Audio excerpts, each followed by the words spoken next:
Hello, we are the Solar Dragons from Drexel University, and we design for the District of Miami University. Under the guidance of Professor Peter Clowen, we broke into 4 teams to tackle the project objectives, those being conceptual design, development and zoning, utilities, and finance. In the district use case, Miami University gave the project team a set of goals and constraints. Having previous success in sustainable energy and reducing their greenhouse gases emissions by 30%, the university is looking to continue as a leader in this field. The university has expressed interest in ground mount, rooftop, and carport solar installations. This includes utilizing their geothermal field as an area for development. The university is also looking to implement batteries to offset their utility electrical usage and supply power to their critical load during an outage. Of course, the project must be offered in a financially viable package. Moving on to the constraints, the most important one to note is that Miami University is in a historic district. This means that we have a unique set of building codes to research and adhere to in our design. We must avoid the well circuit box switch when developing on the geothermal field, and we cannot export any excess electricity generated. Also, please note that the base and demand utility charges are listed on the right-hand side of the screen in dollars per kilowatt hour AC. So now we'll move on to the conceptual design. When considering locations for solar installations, we considered mostly community impact, feasibility, and space efficiency. The current design includes solar installations in 6 locations. The image here shows each location, and the table here shows the names and the installation types of the corresponding locations. We mostly avoided ground mount systems because we didn't want to remove any available green space on the campus due to potential impact on the community. We did use the geothermal field due to the district's interest in the solar plus storage solution there. However, the geothermal field design uses a ballasted ground mount installation to allow access to the geothermal boreholes when needed. We also left ample space in the geothermal field so the solar arrays could be moved in this open area when the boreholes needed to be accessed. We also did make sure to avoid the circuit well box just above the building. The district also showed interest in carports. Carports offer a modern design that use otherwise unutilized space. In turn, we ended up going with 3 separate carport locations as seen in locations 2, 5, and 6 on our number scheme. So our final design generation can be seen in the table here. In total, the solar installations generate about 2,200 megawatt hours annually. The majority of the production comes from the geothermal field, ground ballistic design, and the carport designs. In total, the system generated approximately 23% of the yearly consumption of the load, which we calculated using the provided 15-minute interval data.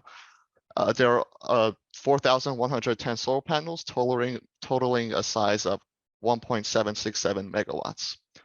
We also used a total battery capacity of 4,184 kilowatt hours. When considering the financial impacts of a battery, we wanted to minimize the battery size while meeting the requirements laid out to us. As such, a battery of this size should be able to reliably feed 25% of the total load through a 3-hour outage. This would include critical loads such as the geothermal field building, and on regular times, the battery should be able to alleviate some of the load during peak demands as well. So real quick, here is just an overview of what our general electrical diagrams would look like. The top one shows what the layouts for every location except for the geothermal field installation would look. The bottom one is for the geothermal field. The only difference is the inclusion of the battery. So we laid all of our batteries over at the geothermal field. The battery is connected in a DC coupled layout with flexible charging, meaning it could be charged from the grid and other installations on the grid. So here's a quick overview of our item selections. Here, all of our panels were the REC 430 AA Pure 2. Our inverter was the SE 66.6K US, and our battery was General Electric's RSU 4000, which we only used one of. Finally, for this battery, we also did need a different inverter, which we used the General Electric's RIU 2500 for compatibility and flexible charging, meaning it could be charged from the grid as mentioned earlier. Okay, for the integration of our solar design at Miami University, the heat map as seen on the right was used. This heat map shows the average housing capacity across the distribution network. So in order to safely connect into the distribution network and to minimize any downstream impact, the nodes selected for these connections, as seen highlighted in yellow on the map, must be able to house the system size of our PV designs. The table on the left shows our system size and the max PV capacity of these nodes, and all the designs for all 6 of our locations fall well under what is feasible for the distribution network and for existing infrastructure.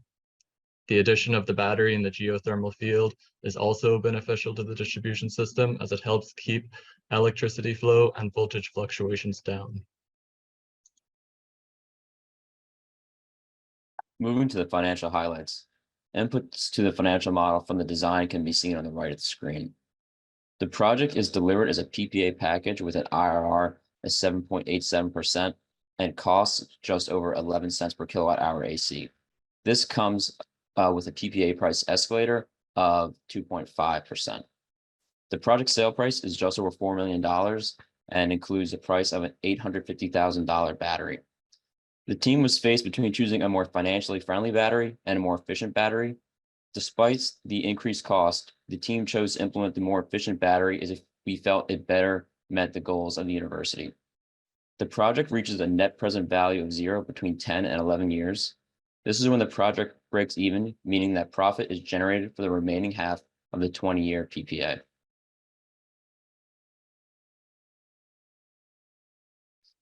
This slide depicts the financial impacts of implementing the battery.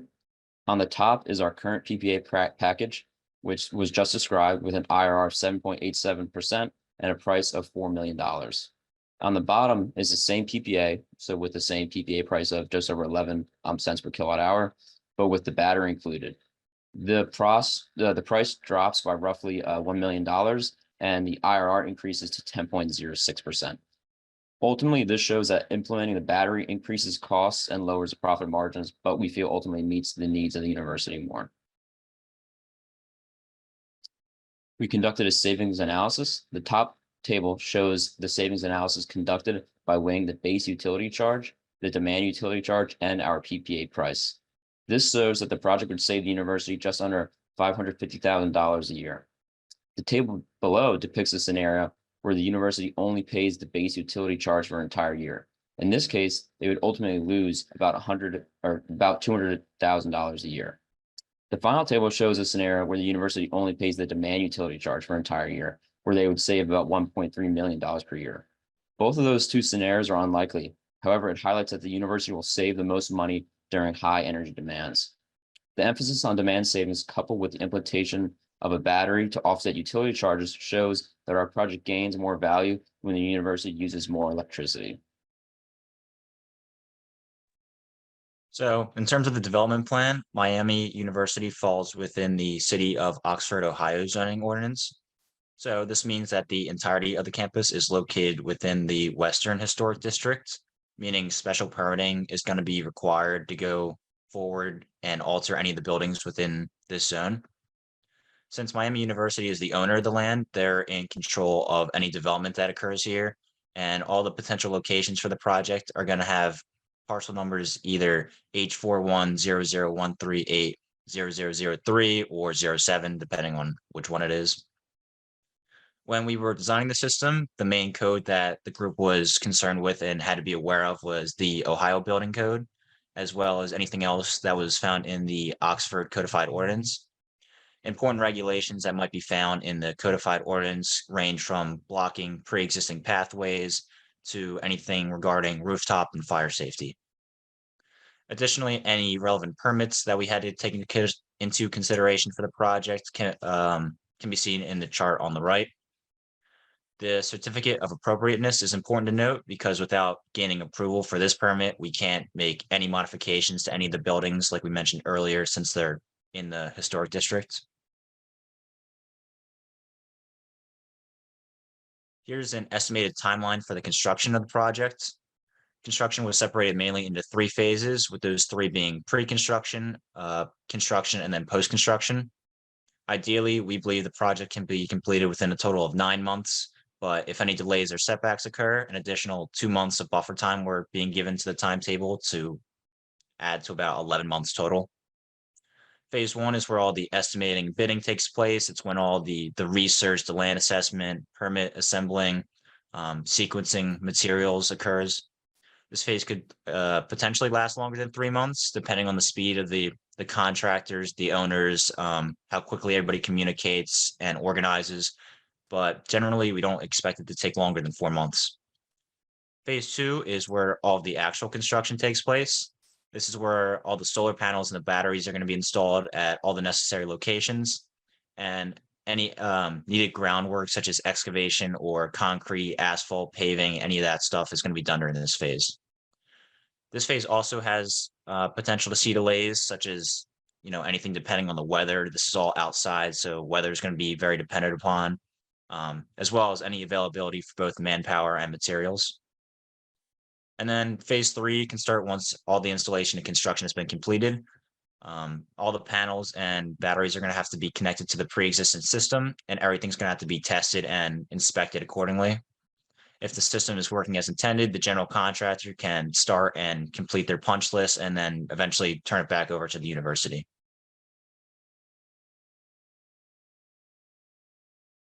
So for the project as a whole, our group's goal was to create a system that was both cost-effective and efficiently implements the use of solar energy. We believe that our system meets those constraints, as our project offers potential savings of over $540,000 per year.